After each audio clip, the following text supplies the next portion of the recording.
Bonjour, bienvenue au podcast Le Micro, qui est le deuxième podcast publié ici au Journal étudiant de l'Université d'Ottawa, La Rotonde. Je m'appelle Emmanuelle Gauvreau, je suis chef de la section Art et Culture et aujourd'hui, je suis en compagnie de mes collègues de travail, donc Nizrine Nel, qui est la chef de la section Actualité, Marina Touré, qui est la co-rédactrice en chef, et Lucie Malaisé, qui est la chef de la section Sport et bien-être. Et aujourd'hui, roulement de tambour, nous allons discuter d'une chronique que Marina a publiée il y a peut-être quelques semaines de cela, au, au sujet du devoir de représentation dans un contexte journalistique. Et on s'est dit que ce serait une bonne idée d'y revenir parce qu'on avait déjà un peu, on y avait déjà un peu fait référence dans notre précédent podcast. Et donc, le titre de la chronique, c'est mon expérience dans ma tête en tant que personne noire à la Rotonde. Et dans cette chronique, donc, il référence des questions d'identité, de devoir de représentation, du rapport à la neutralité et l'objectivité. Et comme je l'ai un peu dit, donc, c'est tous des sujets, c'est pour tous des sujets qui nous intéressent et qui nous interpellent. Donc, on s'est dit que c'était une bonne opportunité pour dig into the subject. Donc, peut-être que Marina, tu pourrais commencer par nous dire un peu, pour nous parler un peu de qu'est-ce qui a motivé la rédaction de cette chronique et nous résumer son contenu. Ouais, bien sûr. Un peu comme Emmanuel l'a déjà expliqué, ma chronique, c'était vraiment pour parler de mes 2 ans d'expérience à la Rotonde. Parce que ouais, ça va bientôt faire 2 ans et puis j'ai pu passer par 2 différents postes, 2 équipes complètement différentes. Et puis j'arrive aussi à la fin de moi, mes études, et je me suis dit que ça pouvait être le bon moment, surtout à la fin du mois de l'histoire des Noirs. Et comme, ok, donc j'ai discuté de moi, mon expérience et de ce que j'ai vécu, parce que je pense que j'ai vécu pas mal de choses et que ça pouvait être intéressant de le mettre à l'écrit et puis de garder une trace. Et puis un peu le but de ma chronique, c'est ce que j'ai mis un peu à la conclusion, mais c'était de assembler mes identités au journal parce que j'ai souvent eu l'impression que je devais un peu dissocier les deux. Soit j'étais francophone, soit j'étais une personne noire. Et j'avais trouvé ça très très compliqué pendant mes 2 ans de devoir toujours essayer de comme séparer les choses et de garder cette espèce de neutralité on nous lance souvent ça au visage quand tu commences à être journaliste. Donc ma chronique, c'était l'effort de ça, d'apparaître pleinement, d'être moi, et d'être comme, ok, voilà ce que j'ai traversé. Et donc, au fur et à mesure de la chronique, je parle vraiment de ça, de mon expérience, quand j'étais chef de la section actualité, des épreuves que j'ai traversées, de la pression que je ressentais aussi, de devoir toujours mettre des choses qui portaient sur les personnes noires, mais en même temps d'avoir l'impression que si je le faisais pas, ben, personne le ferait. Et en même temps, de devoir toujours essayer de faire cette part des choses, de ne pas en mettre trop de sujets sur la communauté. Et puis, j'avouerais que j'ai trouvé ça quand même assez difficile.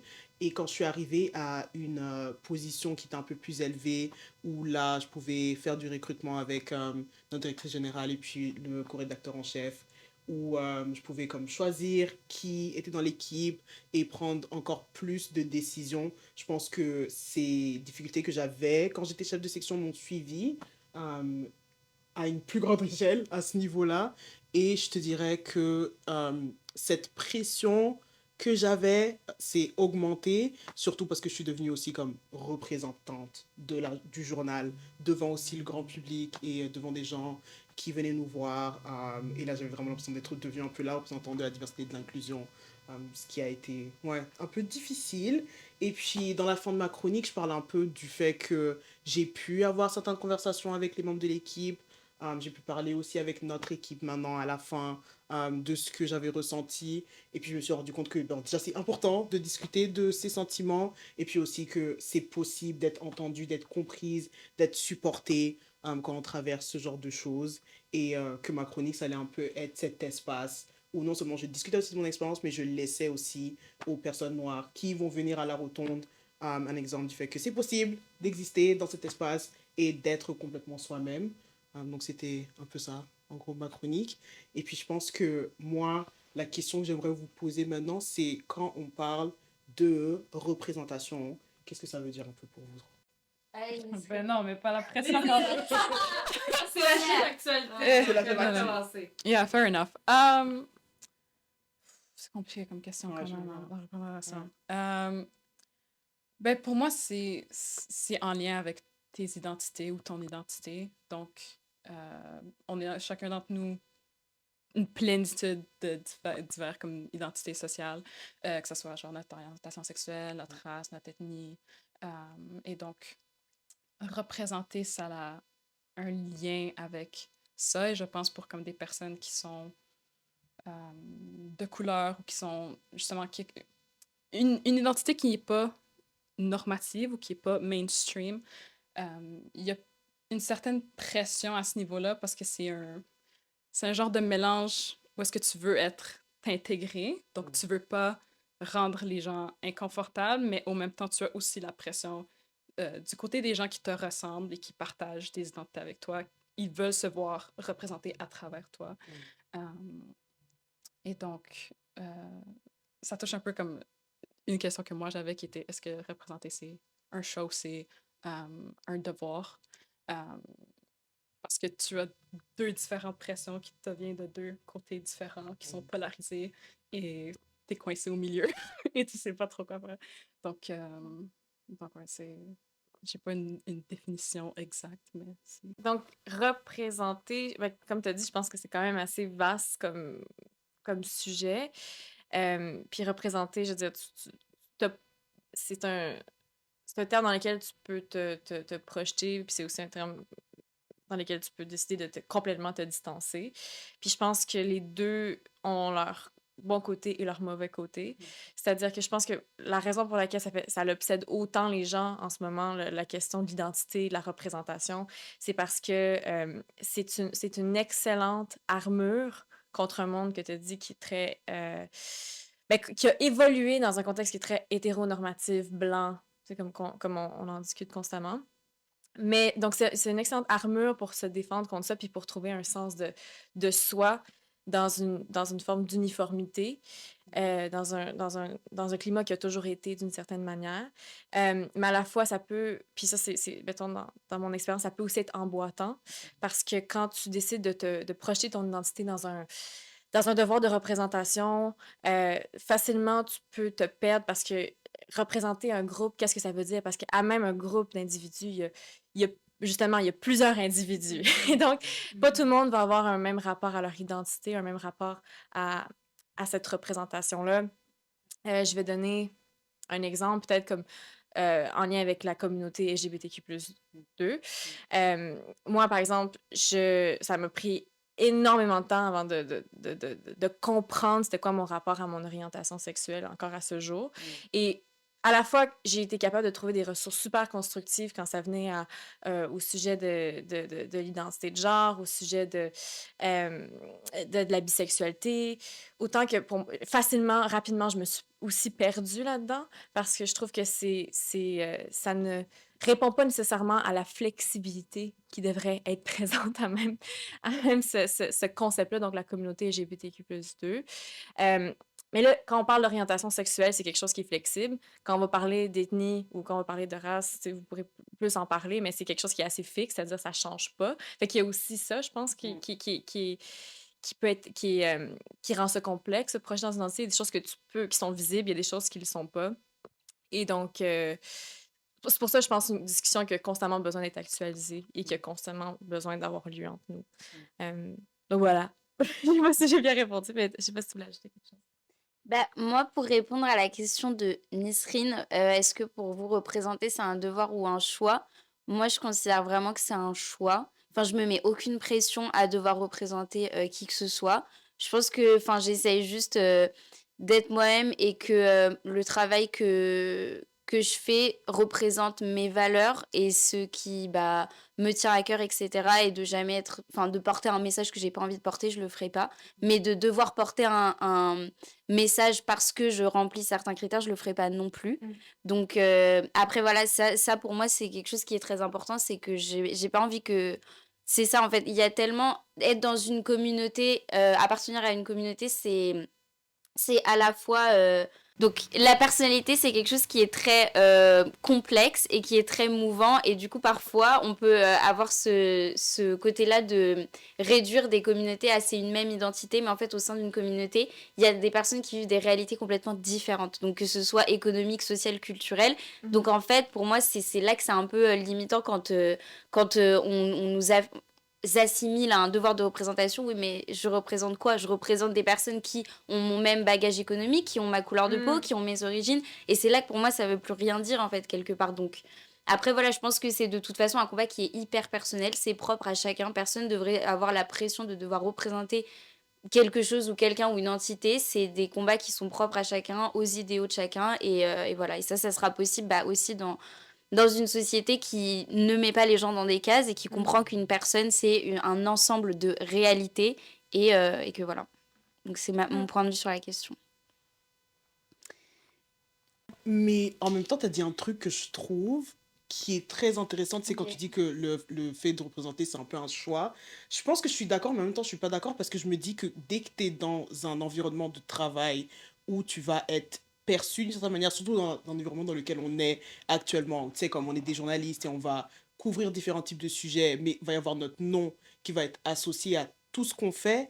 Et en plus, même si, et je pense que c'est une bonne transition pour un peu notre prochaine question quand on va parler de la neutralité, je pense que quand même si on est dans un endroit où tu dois être plus ou moins neutre, à partir du moment où ton image est projetée quelque part, je pense que la question de représentation rentre.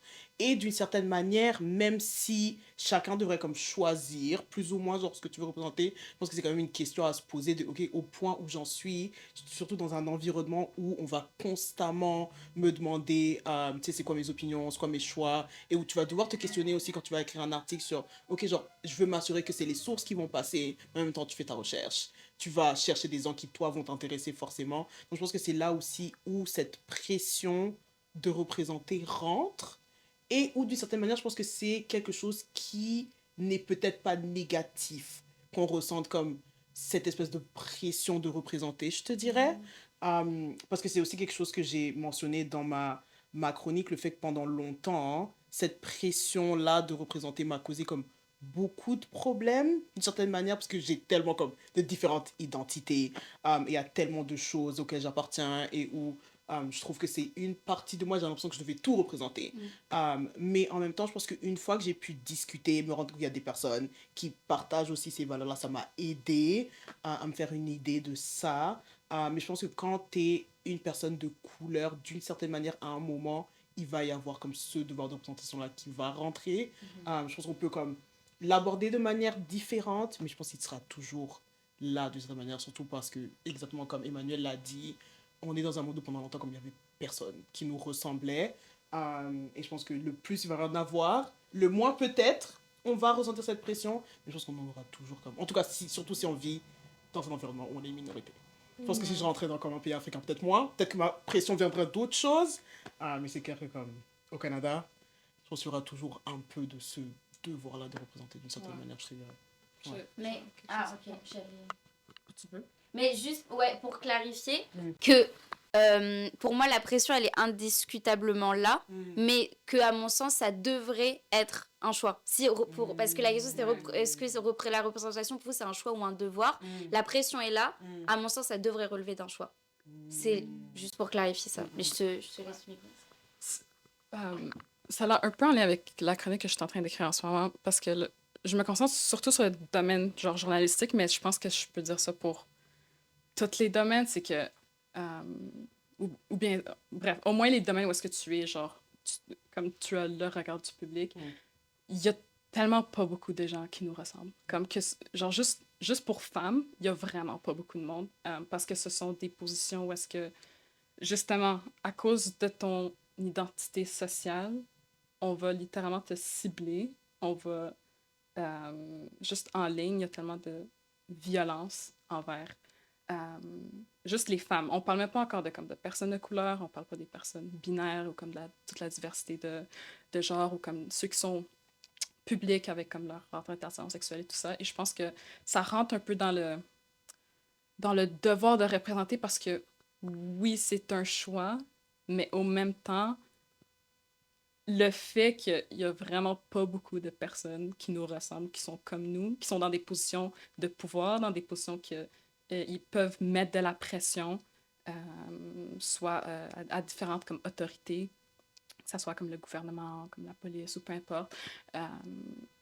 Ça fait en sorte que si on ne prend pas avec nous ce devoir de représenter, on va toujours se mettre en arrière et on se met dans une position où on est déjà marginalisé et en plus on fait pas l'action pour confronter ça. Voilà. Donc c'est ça. Entends mon nez quand je fais ça? Des fois, t'es un peu proche du micro. Dans un contexte justement journalistique, comment est-ce que ça peut être un avantage et ou un désavantage d'après vous? Parce que on va se le rappeler, en journaliste, souvent on met de l'avant qu'il faut être objectif, qu'il faut éviter le conflit d'intérêts. Ben, je sais pas si je mentionnerais conflit d'intérêts ici, mais tu sais, genre, mettons, tu veux représenter quelqu'un de ta communauté que tu connais, ou tu sais, puis il y a un devoir d'être détaché dans la plupart des cas. Donc, comment est-ce que ça s'inscrit là-dedans? C'est quoi les avantages? C'est quoi les désavantages, selon vous? Ou peut-être donner des exemples en lien avec des articles peut-être qu'on écrit pour vraiment l'ancrer dans quelque chose. Parce que là, je pense depuis tout à l'heure, tu sais, on aborde ça comme... Ouais, on n'illustre pas. Fait que, je pense que peut-être si on donne des exemples concrets d'articles qu'on a eu à écrire ou des expériences qu'on a eu à vivre en lien avec ce type d'expérience-là. C'est une excellente question. Et je pense qu'avant de commencer à travailler à la Rotonde, j'avais jamais pensé à ça d'une certaine manière parce que j'avais jamais eu besoin de comme me demander si je suis assez neutre ou de m'assurer que j'écris quelque chose où tout le monde peut se voir et où tu sais, je parle vraiment de faits parce que c'est quelque chose on va beaucoup insister. Il faut que tu reçoives les faits, il faut toujours que tu aies des sources. Et je pense qu'au fur et à mesure que j'ai commencé à travailler ici, j'ai commencé à repenser qu'est-ce que ça voulait dire vraiment pour moi, la neutralité.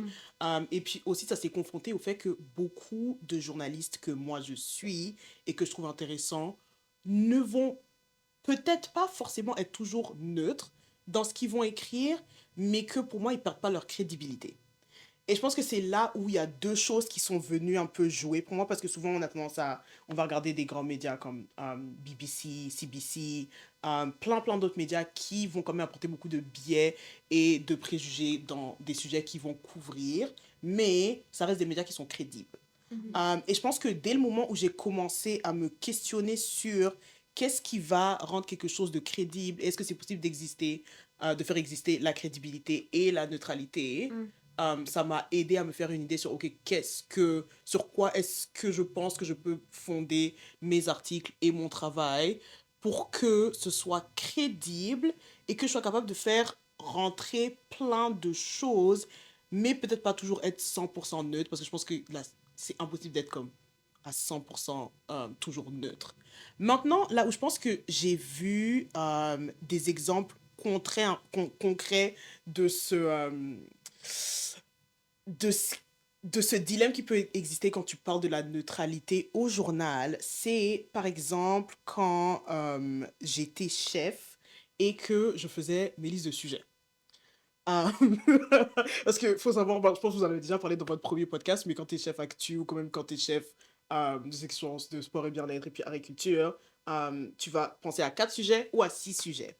Et quand tu fais ta liste de sujets, je pense que c'est là où rentre vraiment ce côté d'être neutre d'une certaine manière, parce que tu vas vraiment essayer de trouver comme différents sujets qui vont toucher différents types de communautés, par exemple dans des listes tu peux avoir comme des sujets genre des recherches scientifiques ou avoir des entrevues avec des étudiants qui vont comme par exemple représenter genre une certaine identité.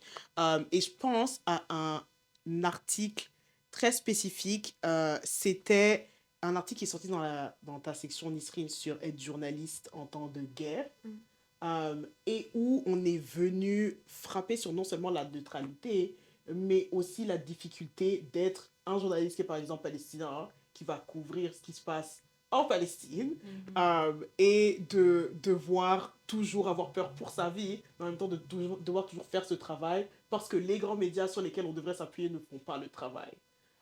Et je pense que quand moi j'ai lu l'article de Nisrine, je me suis dit que c'est ce qui peut arriver quand on va parler de comme ce côté entre être neutre, être crédible et puis être journaliste dans ce contexte-là, je te dirais. Ok. Ouais.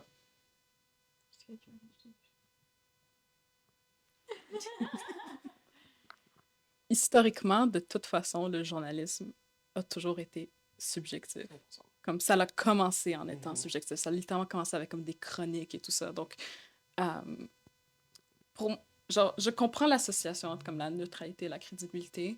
Je pense que comme il y a quelques mois, j'étais assez j'étais beaucoup moins flexible là-dessus, mais je pense à travers les mois et tout, j'apprends que comme la neutralité, like, ça n'existe pas. C'est juste pas réel. Et aussi, il faut se demander, la neutralité, c'est une perspective. Cette perspective vient de où? Et j'ai un cours en ce moment, comme ça s'appelle comme Femmes, droit et justice. Et on a parlé de l'androcentrisme et à quel point que on assume que la neutralité, au fait, elle est dans une perspective masculine. Et c'est pour ça que quand nous, on écrit des articles qui sont plus en lien avec le féminisme, ou du moins, au moins la perspective des femmes, on s'est questionné le dernier podcast si c'était comme neutre ou peu importe.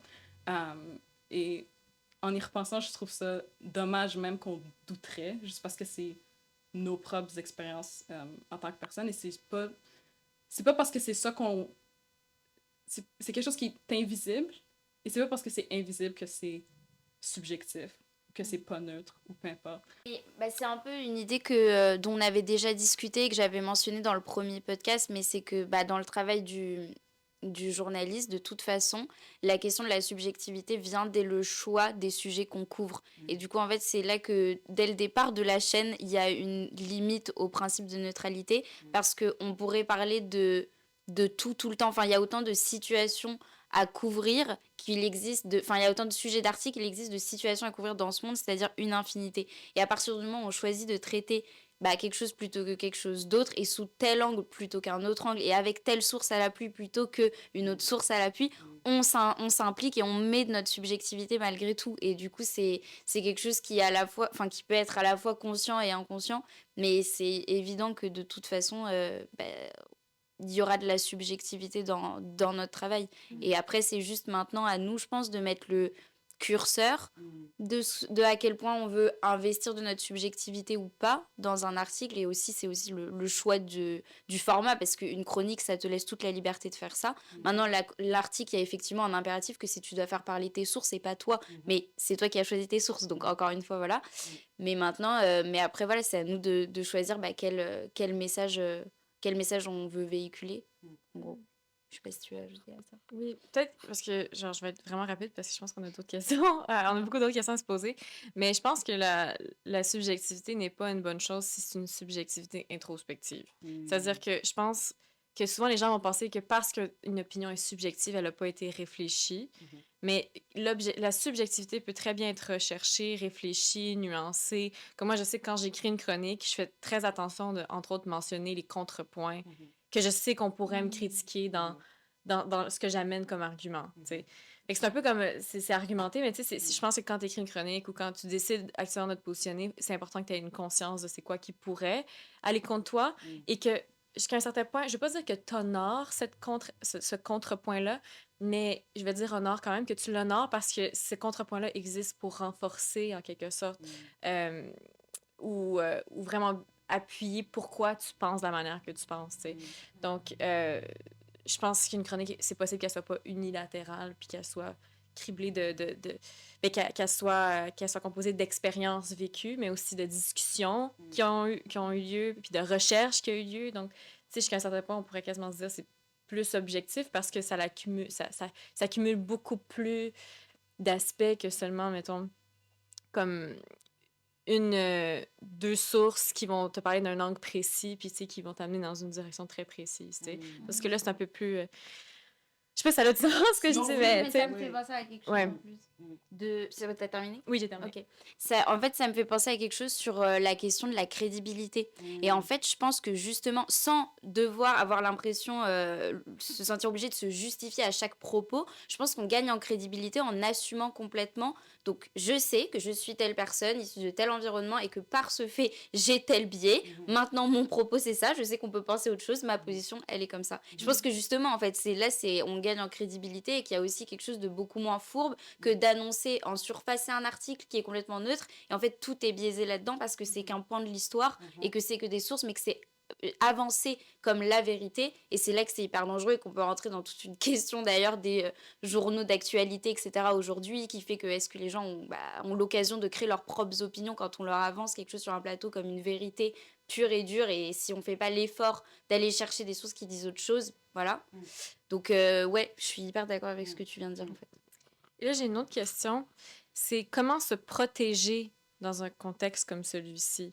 C'est-à-dire que quand on décide de se projeter dans un devoir de représentation ou non, quand on décide de se projeter dans avoir une opinion, écrire une chronique ou non, est-ce qu'on a un devoir de se protéger? Comment est-ce qu'on peut se protéger? Avez-vous des exemples de trucs que vous avez écrits où vous saviez que vous mettiez une partie de vous, mais vous ne pouviez pas vous mettre entièrement parce qu'à un moment donné, il faut aussi, parce qu'on est dans l'œil public, il faut qu'on soit apte à se protéger aussi. On ne doit rien complètement à l'œil public. Donc, je ne sais pas si vous avez des réflexions là-dessus ou des exemples.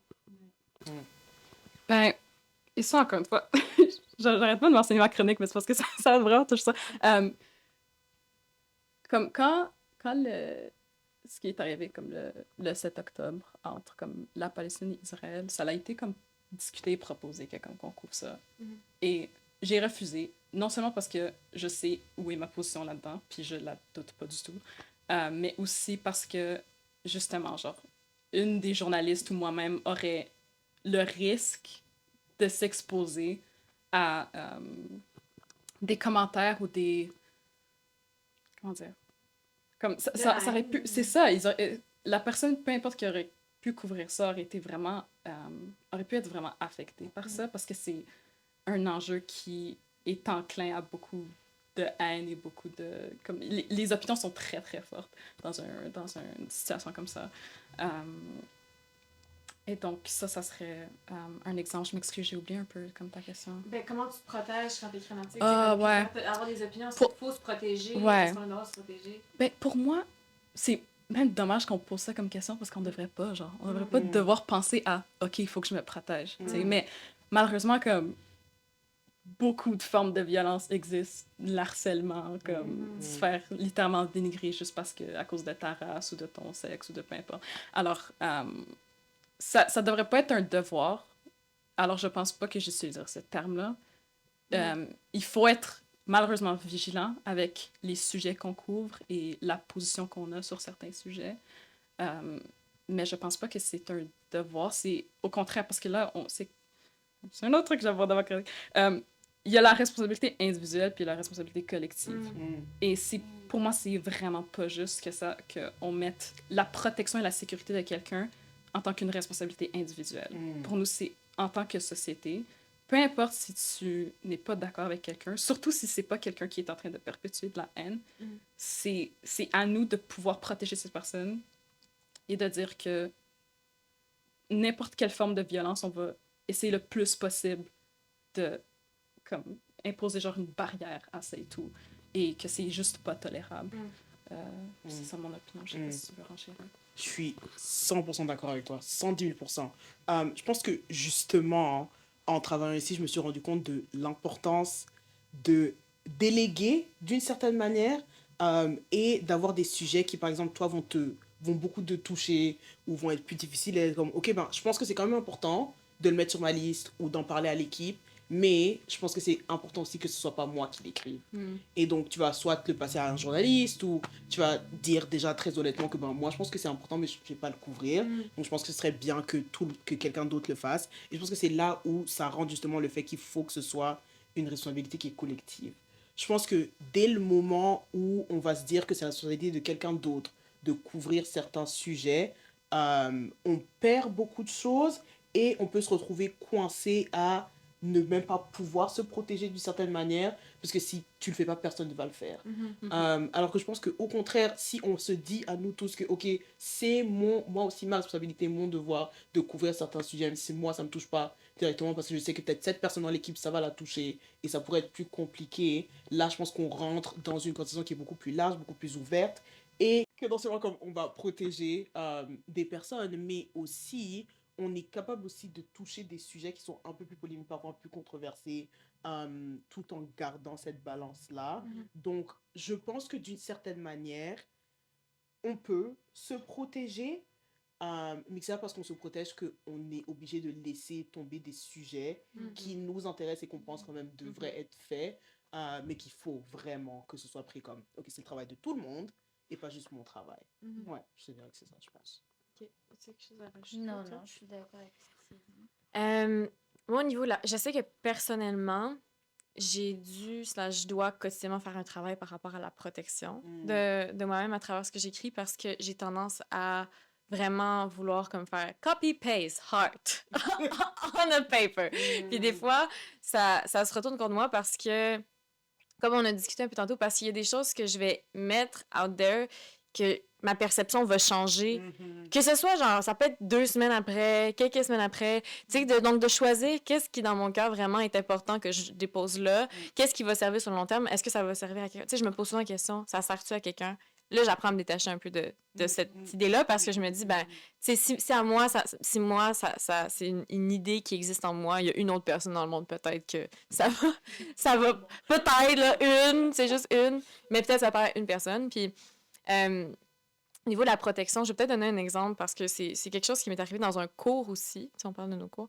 J'ai pris un cours de journalisme, puis c'est déjà arrivé où on discutait de la représentation du journaliste. Donc, notre enseignante nous montrait des photos de journalistes et nous disait qu'est-ce que vous voyez comme préjugés ou stéréotypes qui reviennent beaucoup avec les journalistes qui sont là. Puis, quelque chose qui revenait beaucoup, c'était le fameux monsieur avec un petit chapeau, avec la petite pipe, qui est un peu dépressif, puis qui est sur son bureau en train de taper jusqu'à 3 heures du matin. Ça, c'était comme le stéréotype. Puis là, on parlait du stéréotype. Puis je me suis en classe, j'avais dit, j'étais comme, ben, il n'y a aucune femme dans toutes les images que tu nous as montrées. J'ai dit, ça, c'est aussi un stéréotype, c'est-à-dire que tu assumes qu'un journaliste est un homme. Et je me souviens du froid que ça l'a créé, parce que l'enseignant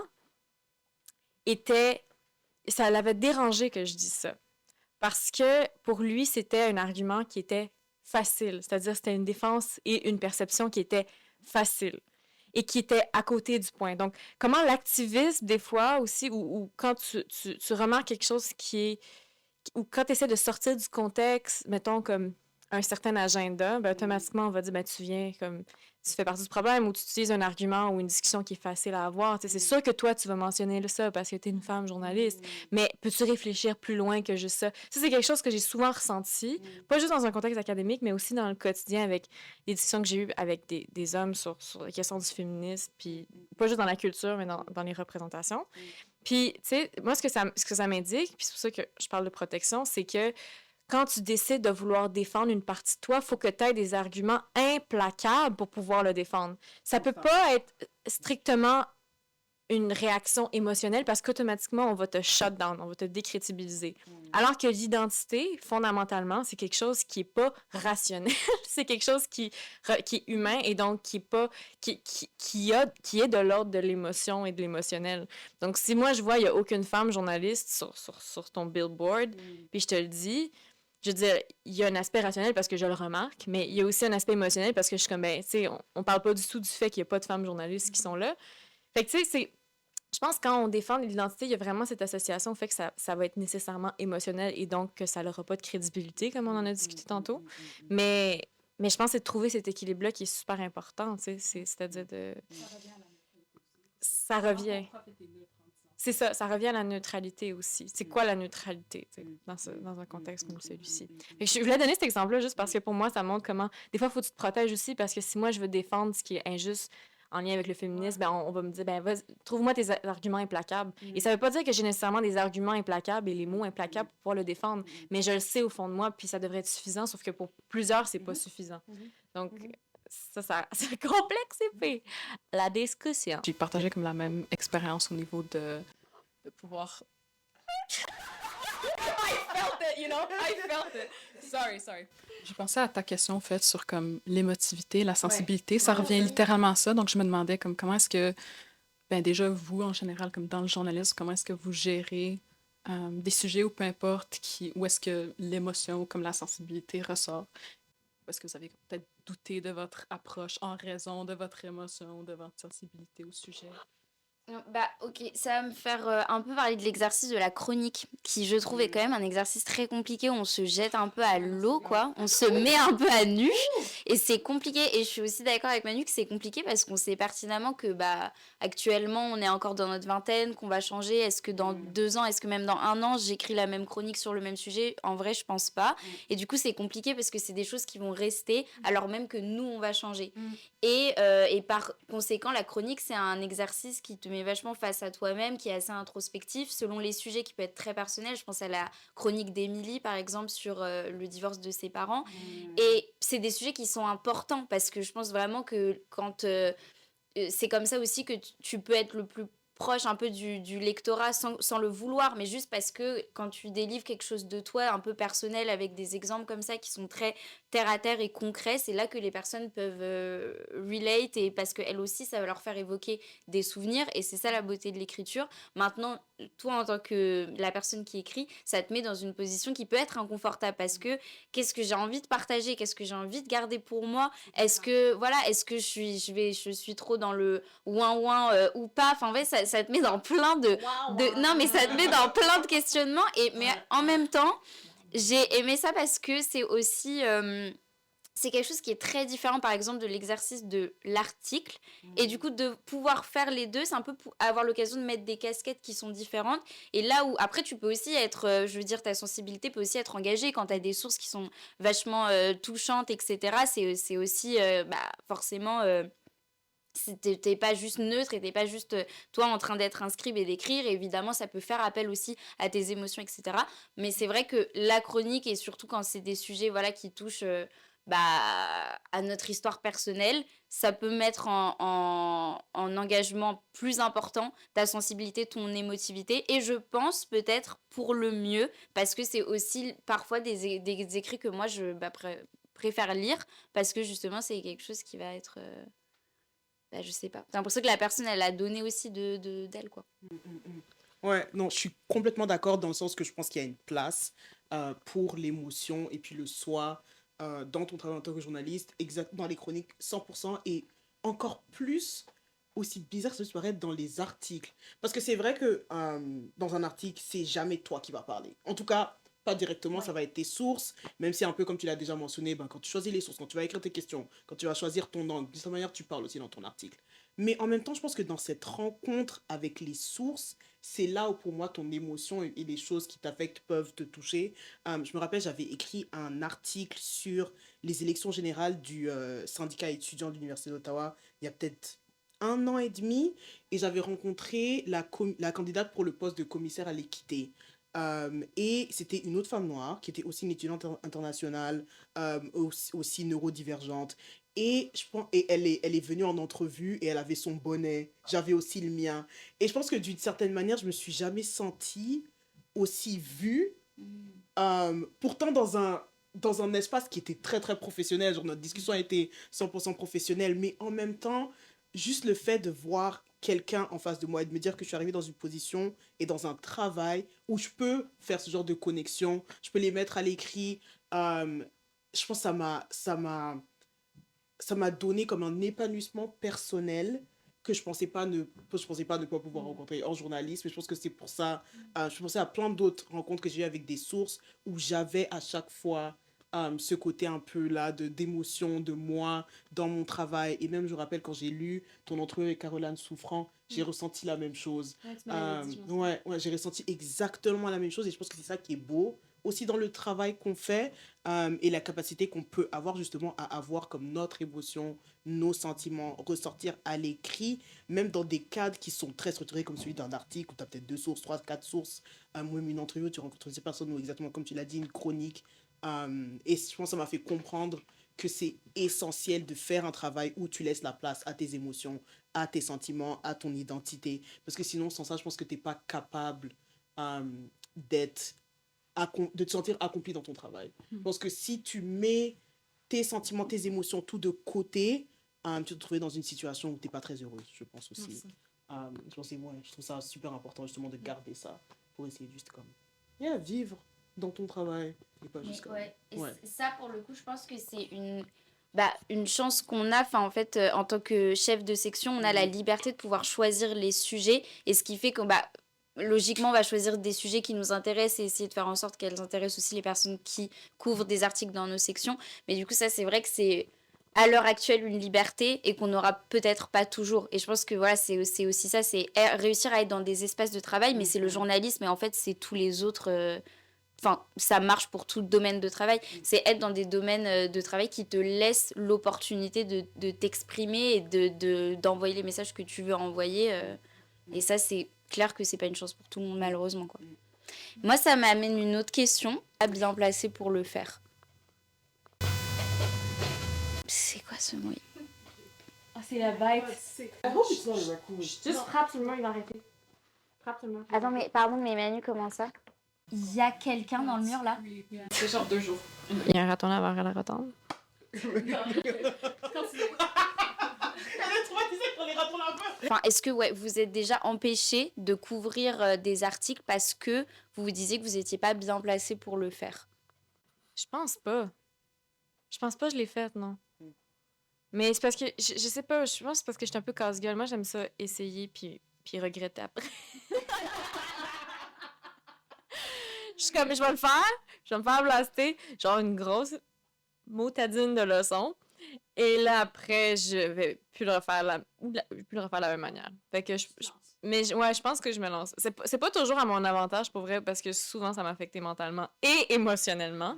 Mais en même temps, je pense que ça a approfondi ma perception par rapport à certaines choses des fois. Ouais.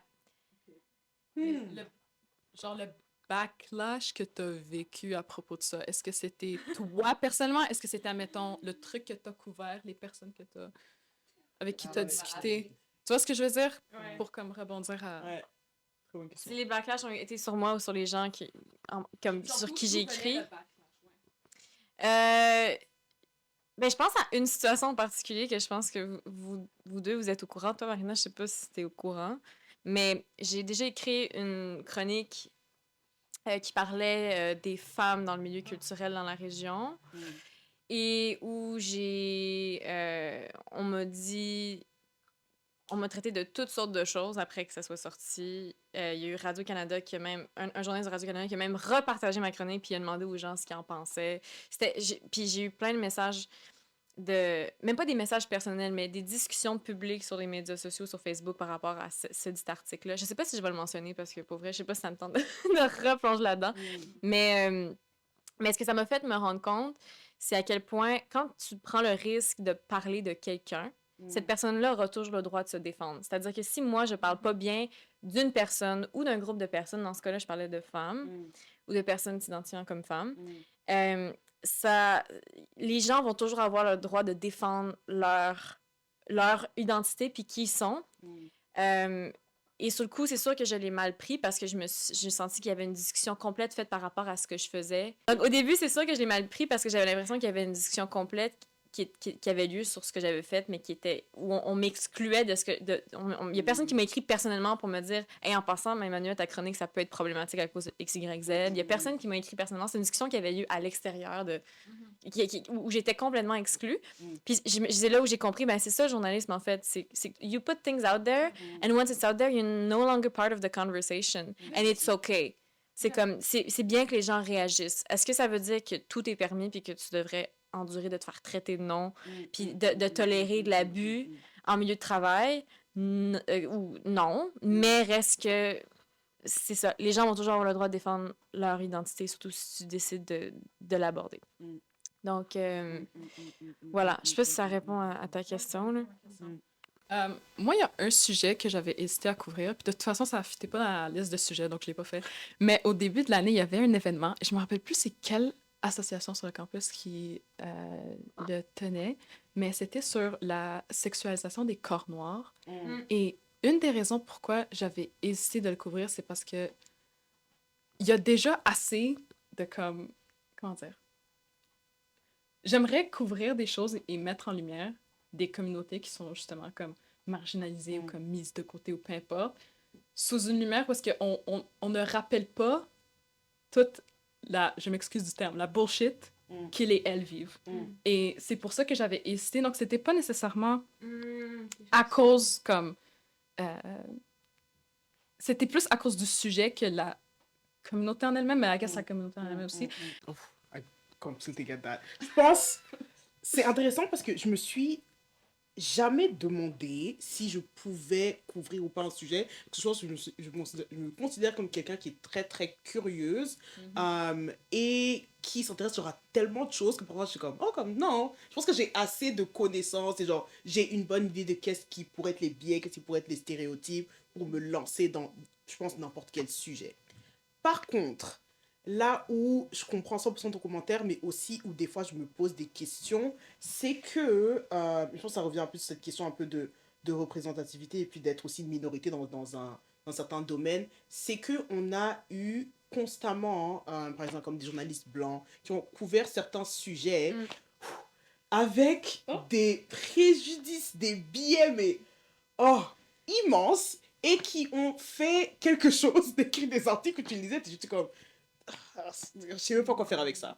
Et je pense que c'est là où est venu un peu ce questionnement, surtout quand on a commencé à les responsabiliser, à être comme, pourquoi vous écrivez ce genre de choses, genre, vous prenez trop d'espace, comme c'est pas à vous de parler de ce genre de sujet, qu'on arrivait à un moment où on se demande, ok, ben, est-ce que moi, je peux parler de sujets qui ne me touchent pas, ou je fais partie de la communauté, genre ça n'a rien à voir avec moi, est-ce que je peux? Je pense qu'à ce genre de questions, ma réponse c'est oui, mais je pense qu'il y a des manières de le faire.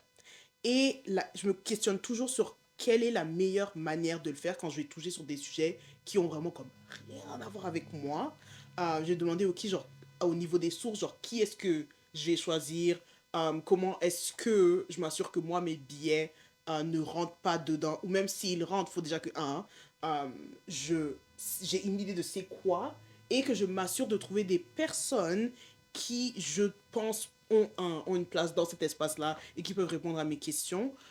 Et puis je pense aussi que parfois, j'ai tendance à me demander, un peu comme toi, Nisrine, à quel point est-ce que ce que moi, j'écrirais va peut-être rajouter sur les connotations qui sont négatives, ou est-ce que ça peut avoir un impact qui n'est pas positif?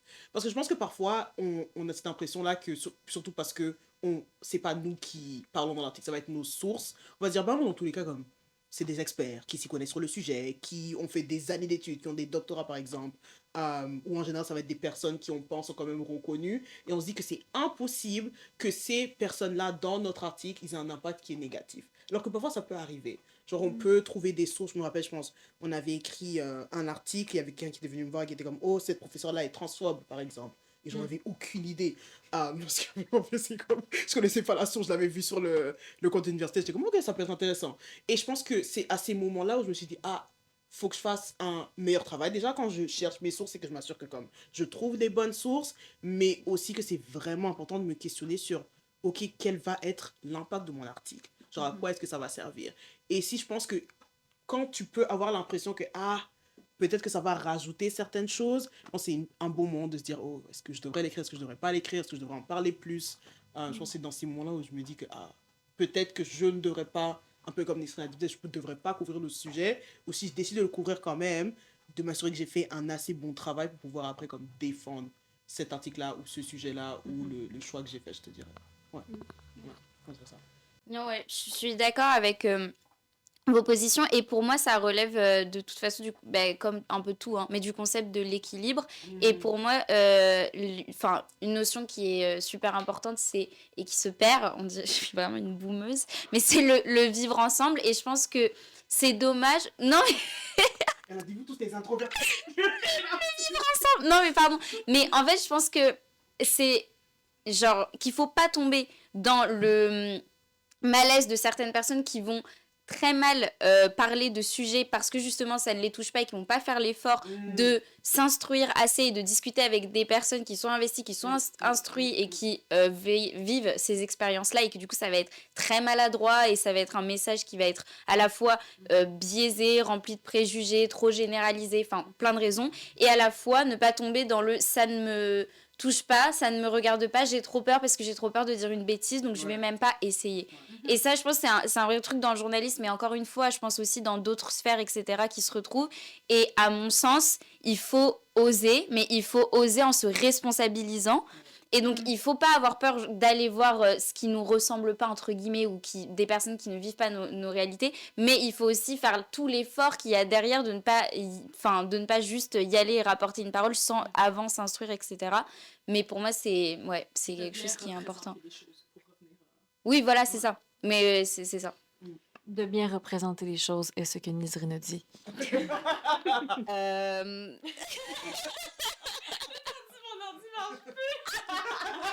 Je sais pas si vous voyez qui c'est Constance Wu. Elle était dans une série qui s'appelait Fresh Off the Boat. Anyway, so c'est une actrice asiatique qui était dans cette série-là qui s'appelait Fresh Off the Boat et qui avait reçu un backlash immense quand ils avaient décidé de renouveler la série et qu'elle avait dit que genre elle pour elle genre c'est pas du tout une bonne chose et elle s'était fait un peu comme canceller par la communauté asiatique qui disait mais cette série là moi genre ça a été comme mon histoire mon enfance et maintenant que t'es devenue connue tu craches sur les autres comme Asian American les autres personnes asiatiques de ta communauté comment tu peux faire ça et elle avait reçu comme des commentaires horribles et elle était venue quelques temps après en expliquant que quand elle avait dit ça, elle était dans une situation mentale qui n'était pas bonne, mais que aussi elle pense que c'est important qu'on soit capable de se critiquer mais avec amour. Surtout quand on est parti de la communauté et qu'on va critiquer une autre personne qui fait partie de la communauté. Et ça, c'est pour ça que ce que tu as dit, ça m'a fait penser à ça, parce que tu as dit que personne n'était venu vers toi, personne t'avait dit, oh oui, voilà. Parce que je pense que ce côté-là de critiquer avec amour, c'est quelque chose qu'on perd et qu'on n'a pas. Et surtout quand ça va être des sujets qui vont toucher certaines personnes, certaines communautés, des sujets qui vont être polémiques, controversés et tout. On peut, et surtout quand c'est des personnes qui sont nous, tu sais, genre d'autres personnes qui se considèrent comme des femmes, ou genre d'autres personnes qui, tu sais, vont, aussi bizarre ça peut paraître, relate to you, genre qui vont se dire, oh mais genre, je te comprends, et justement parce qu'ils te comprennent, ils vont encore plus te critiquer, en disant, mais comment est-ce qu'elle peut faire cette erreur-là, genre, je suis sûre que genre, elle, like, she knows better, elle sait très bien qu'elle devrait pas le dire, et pour moi, ce côté-là de critiquer avec amour, c'est aussi quelque chose qu'on devrait prendre, qu'on voit, ou qu'on lit certains articles, quand on voit certaines choses, on se dit, ok, comme, peut-être que c'est pas ce que je voulais du tout, mais je devrais être capable d'être comme, oh, mais peut-être je me dis que je comprends et faire des critiques constructives, un peu comme on fait ici au journal, des feedbacks, mais toujours dans le respect. Parce que moi, je pense que si on n'est pas capable de faire ce travail-là, de critiquer avec amour, ben au final, comme la personne qui va l'écrire va juste se sentir mise de côté. Mais bien sûr, tout ça en gardant à l'esprit qu'il y a une manière aussi de voir quand quelqu'un va avoir écrit quelque chose avec genre de bonnes intentions, et que ça pouvait être maladroit, ou comme, c'est peut-être la structure fonctionne pas, hein. Mais quand quelqu'un a écrit quelque chose, c'était juste comme, ça se voit exactement comme tu as dit, Lucie, qu'il n'y a aucun effort qui a été fait, aucune recherche, aucun. Je pense qu'il y a aussi ce côté-là de balance, mais je pense que ouais, critiquer avec amour, c'est quelque chose que moi je prends et que j'essaye de mettre en place, surtout dans mon travail de journaliste, je dirais. Ouais. Je comprends. Ouais, je pense, mais critiquer avec amour, je pense que ça peut. Je suis d'accord avec toi. Puis moi, je sais que c'est quelque chose que j'essaie d'appliquer dans mon quotidien, dans la manière que je travaille ou que je perçois comme les choses. Sauf que je comprends aussi que quand tu parles de certains groupes plus marginalisés ou qui confrontent plus de défis au quotidien, je veux dire,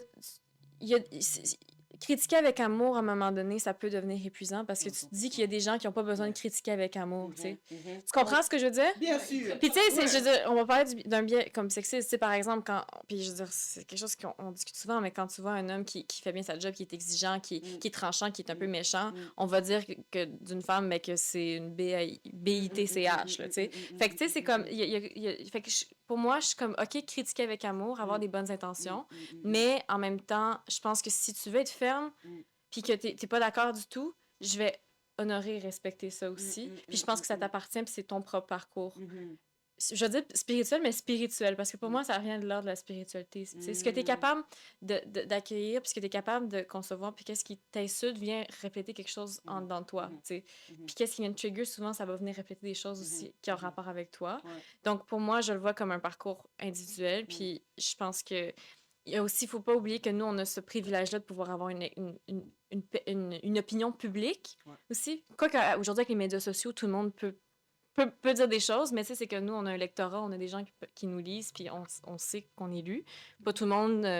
Mon oncle Jean-Jacques, qui a 3 followers sur Instagram, puis qui décide de faire un rant sur le convoi, ben peut-être qu'il n'y aura pas un gros reach, là.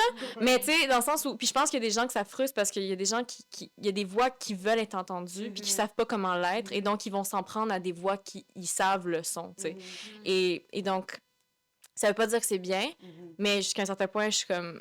Je comprends d'où ça, je comprends d'où ça vient, puis pourquoi c'est pas tout le monde qui veut être dans l'amour inconditionnel. Tu comprends? Je comprends, tu sais. Fait que je suis mitigée dans le sens comme, of course, que moi j'aurais voulu genre avoir de la bienveillance, puis le monde soit comme, oh my god, Emmanuel, tu sais, tes intentions sont bonnes, mais vraiment, faut pas que tu fasses ça. Tu sais, mais j'ai pas eu ça. Puis je suis comme, regarde, ok, c'est correct. C'est ça qui est arrivé, là, tu sais, comme. Bah ouais, moi ce que je pense là-dessus, c'est que de toute façon, l'erreur est humaine. Et l'erreur peut être pardonnée. Et ce qui compte aussi beaucoup dans ces cas-là, c'est la réaction de la personne qui commet l'erreur. Bon, déjà, on va pas... Enfin, je précise que, évidemment, le concept de l'erreur étant lui-même subjectif, etc. Mais mettons que... C'est quoi la question? C'est quoi une bonne erreur? C'est quoi une fausse erreur? Mettons qu'il y a un consensus sur le fait que là, franchement, c'était un peu maladroit et que ça a touché genre une communauté, etc. C'est aussi la réaction de la personne à ça. Si, en fait, la réaction de la personne, ça va être de camper sur ses positions et d'être en mode, bah non, en fait, moi, ce que j'ai dit, c'est ce que j'ai dit et regardez, enfin, face à ça, j'ai de l'agressivité, etc. Et en plus, à renvoyer la balle à des personnes qui n'ont pas pris de pincette pour dire que c'était une erreur, bah là, pour moi, la personne se décrédibilise complètement et là où ça aurait pu être pardonnable, ça l'est plus. Et alors qu'une personne qui va dire, bah voilà, j'ai conscience de ce que j'ai dit, je l'ai dit parce que tel machin, je comprends les réactions, maintenant j'apprécierais qu'on me dise les choses avec bienveillance. Là maintenant les personnes qui s'entêtent à aller dans la méchanceté et dans les pics, maintenant c'est eux qui sont en tort et ça a changé de camp, le côté de qui devrait se remettre en question. Donc c'est ça, pour moi c'est l'erreur en elle-même, elle est humaine, elle est pardonnable, jusqu'à un certain point bien évidemment et dépendamment de ce qu'on considère être une erreur, bref, mais après ce qui compte c'est qu'est-ce qu'on fait avec cette erreur et comment on rebondit après ça, et là-dessus il y a aussi un concept de deuxième chance quand même, je pense. Voilà. Tu me donnes une deuxième chance, Lucie. Moi je te donne une deuxième. Ouais, toi. Prenez note. Remarquez-vous, Ici, c'est blanc. Je vais cacher ça. remarquez-vous une évolution personnelle au travers de vos expériences journalistiques? How? / comment? Qui veut Pierre, papier, commencer? ciseaux. Est-ce qu'on fait... Est-ce que je fais tourner le micro? Bon, allez, je me lance. Alors oui, maintenant je pense qu'il va me falloir quelques mois de décantation pour me rendre compte de à quel point, étant donné que je traverse des crises existentielles chaque mois, c'est compliqué pour moi là d'être synthétique. Maintenant, quelque chose que j'ai vraiment apprécié dans le poste que j'ai occupé cette année, je me rends compte, c'est toutes les personnes que j'ai pu rencontrer. Je pensais pas que la section sport et bien-être pourrait me faire rencontrer autant de profils différents, traiter autant de sujets différents par le biais du sport et du bien-être, mais ça a été le cas. J'ai rencontré des personnes vraiment de tout âge, de tout milieu. J'ai eu l'occasion de connaître plein de sports, plein de gens passionnés, etc. Et j'en suis très heureuse, ma foi. Et du coup, ça m'a poussée à aller encore plus dans des métiers ou en tout cas des milieux professionnels, etc. qui sont propices à ça, c'est-à-dire propices au constant changement, propices à la rencontre de personnes et tout, de différents types. Ça, c'est une question. Je pense que 100%. Alors, je vais... mes 2 ans d'expérience. Il y a une très, très, très, très, très, très grande évolution, je pense. Quand j'ai commencé au journal, j'avais aucune idée de ce que c'était d'être journaliste. Alors là, j'avais peut-être des pistes et puis je me disais, ok, comme je pense que je veux être ce type de journaliste. Et puis je venais aussi d'un background très, très activiste, très actif aussi à l'université. Donc je savais que dans mon travail, je voulais toujours garder ce côté-là de représentation et puis d'amener des choses que j'ai découvertes dans mes expériences et puis d'écrire dessus, de les couvrir. Mais je pense que quand je regarde comment j'ai pris confiance en moi, ma capacité aussi à travailler dans une équipe, les relations interpersonnelles que j'ai pu créer, et puis aussi mon évolution, tu sais, je suis passée de chef à rédac, et le fait même que j'étais comme, ok, je pense que je suis prête à faire autre chose, à aller à un moment où, tu sais, je co-dirige le journal avec un autre co-rédacteur en chef. Je pense que c'est aussi comme une grande évolution personnelle. Et puis juste en général, je dirais que quand je pense aussi au fait que je suis capable maintenant d'écrire une chronique qui touche autant à mon expérience personnelle et à juste moi et le mettre à l'écrit sur Internet, c'est quelque chose qui va jamais disparaître. Je pense que je me dis aussi que je suis arrivée à un stade où je suis fière de qui je suis, de mes valeurs, de mes opinions. Et je pense que j'ai toujours été d'une certaine manière, mais arrivé au stade où je suis comme, ok, ben, ça me dérange pas. C'est comme dans 10 ans, même si j'ai changé d'avis, je pense que je suis toujours fière de cette chronique et puis de mon travail.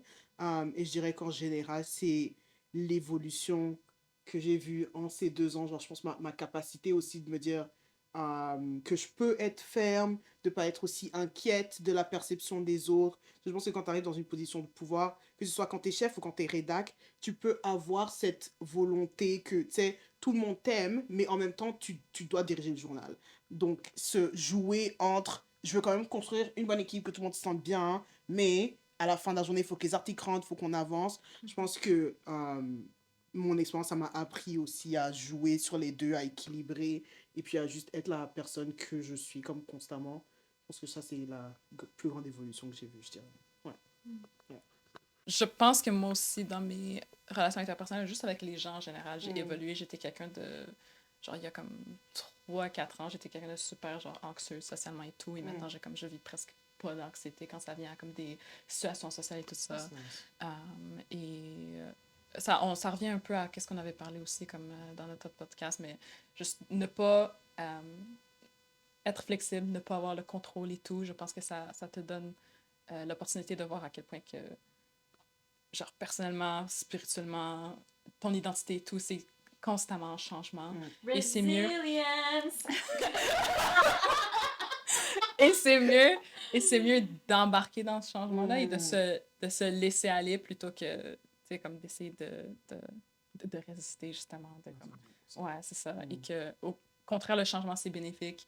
Faire face à diverses opinions, c'est bénéfique. Ça fait en sorte que tes valeurs sont plus ancrées. Parfois, ça te fait re-questionner certaines valeurs que tu avais. Et ouais, je sens qu'à travers ce journal, j'ai jamais comme retourné à une job et c'est la seule fois que je l'ai fait parce qu'il y a quelque chose à propos de comme ce journal étudiant qui te fait changer en tant que personne et qui t'ouvre tellement de portes et tellement de possibilités. Puis c'était aussi comme... C'est juste un réel plaisir d'avoir travaillé avec vous aussi en tant qu'équipe. Donc, yeah. Love! C'est l'addiction amour. On est un journal francophone. Oui, OK. J'aimerais ça rebondir là-dessus. Je pense que le journalisme, ce que je trouve, puis je sais pas si vous allez pouvoir vous y identifier aussi, même si ça rend plus consciencieux de plein de choses dans le monde et ça fait en sorte que peut-être qu'il y a plus d'opinions qui s'installent en nous, plus de... Tu sais, parce qu'à force d'être exposé à l'injustice, éventuellement, tu vis des émotions, t'es pas neutre. Peut-être tu veux avoir l'air neutre, mais t'es pas neutre. J'éloigne mon micro. mais reste que moi, ça me permet de voir à quel point la vie aussi n'est pas toute blanche ou noire constamment. Et ce que je trouve beau dans tout ça, parce que pendant longtemps, j'étais comme, est-ce que je suis juste en train de me faire... Est-ce que je suis juste en train de devenir plus folle en faisant du journaliste? Parce que genre, j'ai l'impression que tout est tellement noir ou blanc que genre, je sais plus, je sais pas. Tu sais, genre, j'étais comme, il y a tellement d'affaires, tellement de perspectives, tellement de trucs qui se passent. Puis je me rends compte, la beauté, puis ça, c'est peut-être une leçon de vie, la beauté de la vie, c'est vivre dans ce gray area constamment et toi, être une figure stable là-dedans et un être à part entière là-dedans. Puis, tu sais, c'est comme... Moi, les opinions que je me suis forgées à force d'être dans le noir et le blanc et puis dans le gris, éventuellement, ça devient moi. Puis ça, c'est une force qui est... pas une force, mais c'est quelque chose de concret, tu sais. Puis je sais pas si c'est clair ce que je dis, mais ce que j'essaie d'expliquer, c'est comme quoi, plus on apprend des choses, plus on apprend des choses sur soi-même aussi, puis plus ça aide à se construire puis à se comprendre. Puis l'information... Ça fait peur, être constamment exposé à de nouvelles choses, ça fait peur, être constamment remis en question dans certaines de nos valeurs, ça fait peur. Mais en même temps, ça permet de les solidifier justement parce qu'on voit toujours l'autre côté. Et là, on peut mieux comprendre pourquoi on est de la manière qu'on est, pourquoi on pense de la manière qu'on pense. Puis, donc, je pense que c'est là où, pour moi, c'est toute la beauté du journalisme. Les rencontres aussi. Mais, ouais. Voilà. OK. Je vais donc reprendre là où j'en étais. Mais donc, non, je suis vraiment d'accord avec ce que vous disiez. Et je pense que toute toutes ces rencontres, toute cette recherche, chaque semaine de 4 sujets, toutes ces conversations qu'on a eues, mais l'édito aussi, en vrai, beaucoup, parce que les éditos, on a chacun, et on avait tous des avis qui pouvaient être assez divergents, toutes nos positions pour des sujets. L'édito, ça te mettait aussi face à un exercice de, moi, par rapport aux autres, par rapport à ce sujet, je pense quoi. En fait, on a été quand même confronté à pas mal d'exercices qui, effectivement, te font réfléchir sur toi, tes opinions, le monde, tes positions sur tellement de questions différentes. Je pense effectivement que c'est un métier, un corps de métier qui te fait vachement réfléchir, qui te fait à la fois être en introspection, à la fois être très ouvert et récepteur de ce que les autres ont à dire. Donc, ouais, je pense effectivement que c'est là-dessus que mon évolution personnelle a dû se faire, même si à l'heure actuelle, je n'ai pas le recul nécessaire pour m'en rendre compte pleinement, mais il ne fait aucun doute que quelque chose s'est passé. Et que je suis vraiment contente parce que j'ai pu exprimer différentes facettes de ma personnalité, je pense, à travers l'exercice des chroniques, des vidéos, des articles. C'était vraiment des exercices qui étaient différents et je trouve ça bien de pouvoir comme ça s'exercer à différents types de formats. Voilà. Est-ce qu'on se serait pas tout dit finalement? Voilà. Il y en aurait tellement toujours plus à dire, Bien sûr. mais écoute, On peut parler jusqu'à demain, je pense. Voilà. Je Et pense si qu'on vous pourrait. êtes toujours là, c'est déjà waouh. Écrivez-le dans les Si commentaires. vous avez des questions... Si vous avez des questions additionnelles ou si vous voudriez faire partie de la discussion, n'hésitez pas à commenter sur la vidéo YouTube ou nous écrire sur notre page Instagram qui est active. What? Oui. C18 didn't get to us. Donc, si vous pouvez nous écrire en tout temps. Et merci pour votre écoute. Merci pour cette discussion. Et à très bientôt. On l'espère. Bye bye.